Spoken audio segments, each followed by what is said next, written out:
This is Jamaicankid, and today I wanted to talk to you guys about a project I'm working on. It's basically a book. It's called The World as I See It, and what it is a collection of my thoughts on what I see going on in society today.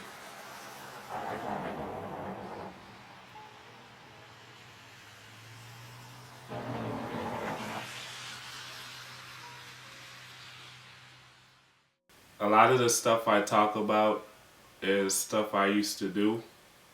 It's a life I used to live.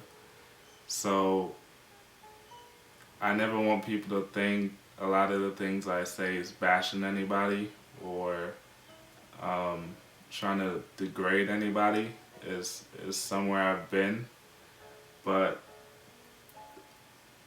the early 2013 I had an accident, and that pretty much kind of changed my whole perspective on life. Before I was concerned about just living life to the fullest because any day could be your last. And almost having that last day kind of changed my whole point of view. Now I'm more focused on living life to a certain quality, you know, just because I'm here on earth and you could lose your life at any point. That doesn't mean you have to live it recklessly. You can live it in a certain manner where you could still enjoy yourself and you could go out with respect. So if your last day does happen, people could look at you and be like, okay, he actually made something of his life. He wasn't reckless. So the book basically highlights everything that's going on in society, as I said before. There's a lot of stuff that it covers, everything from cultural backgrounds to relationships to just pretty much everything that you might see on the news. People who have kids who are not ready to be parents and end up selling their kids for sex, or people you see murdering their own children, people you see in relationships and they're delusional about the relationship that they're in. They lie to themselves or whatever. It's a lot of things that it covers. And what I try to do is change people's perceptions of their realities and how they need to align their goals in order to be successful in life. I think people are more focused on accessories than they are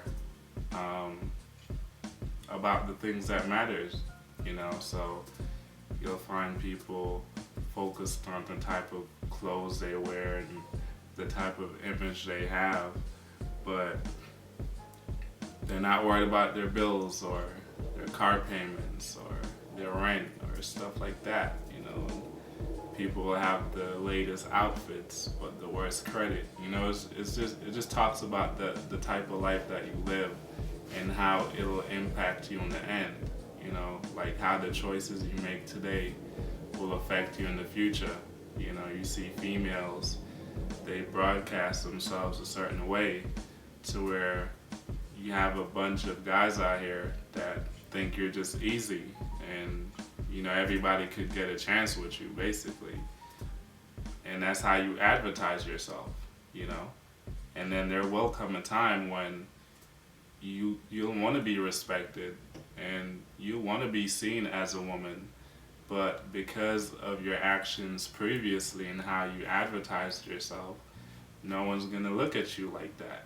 And now you're gonna get frustrated and say, well, all guys are dogs and etc., etc. But these are consequences of your actions previously. So a lot of the times people don't think before they hit post on Instagram or any other social media network, but all these little things will come back to you in the end. And that's where I come in. I'm basically telling people, like, think about the things you do before you do them. Just basically anything going on. Like I said before,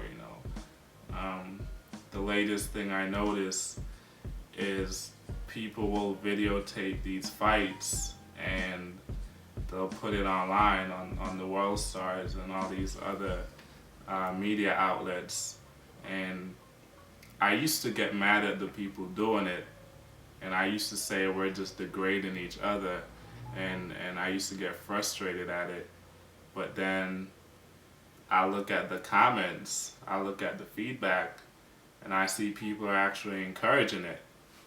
So then I'm like, you can't really get mad at the people doing it if there's 1,000 other people out here encouraging them to do it. That you're giving them a spotlight, you're giving them the attention that they're seeking, even if it's just 5 minutes. And even if that 5 minutes could ruin your entire life, people don't care about that. They'll do anything for the attention. And again, that's where I come in. I try to plead with people, be careful of the image that you put out there and how you advertise yourself, because everything you do now will come back to you in the future. This is a different time. Everything is recorded. You might want a job someday and your boss stumbles across something that you put out there 10 years ago, and maybe that was your dream job and you can't get it because of some dumb decision you made. So I just try to uplift people and try to provide people with a positive message on how to live your life. And I don't say how to live your life like, oh, I'm a dictator telling you what to do. I'm just reminding you that there are other options out there to where you can accomplish what you're trying to accomplish without demeaning yourself or making yourself seem lesser of a person. So that's pretty much my main objective for the book. It's something that I hope will be launched in the summer of 2014. I'm working with a publishing company, so there will be e-copies and hard copies, and based on whatever feedback I get, I'm not even really in it for feedback. If it's something that one person can read and it helps them change their lives, then I'm pretty satisfied with that. I'm not in it to write a bestseller or gain popularity or anything like that. I'm just in it to try to reach somebody out there to make a stand, because somebody has to make a stand. Everybody's just focused on fitting in right now, and that's dangerous, because if everybody fits in, then you'll never have change, And if you look at all our great leaders past, the Martin Luthers, the Marcus Garveys, all these guys, if these guys were just focused on just sitting down and tolerating everything, then we'd never be where we are today. And I think this generation has resorted to that point where they're just tolerant of everything. Nobody stands up anymore. So my main goal is to motivate somebody out there to stand up for what you believe in and make an effort. So book comes out in the summer, and hope you guys look forward to it.